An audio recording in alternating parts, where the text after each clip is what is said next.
Dyma ble digwyddodd y mewn hyn.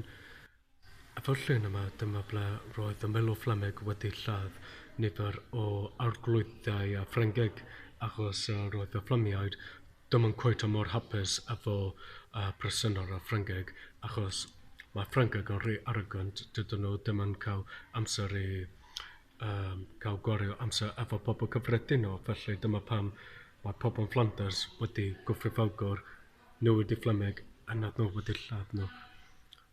Os ydych chi'n gwylio ar y ysgrifennu, mae'n reid wedi ysgrifenedig ond Lladin sydd yn dyfriand. A dyma'r amudiad ble y coch y gwyrdd, y mudiad y Fflamiaid, yn glas o Atrecht a Lans, dyma ble roedd y Ffrancwyr wedi dod, cyd at y brwydr Codrich.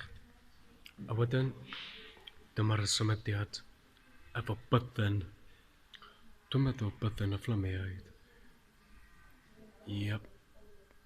Ti'n gweld y armor, helmets, nifer o pobl ar y goetiau hefyd.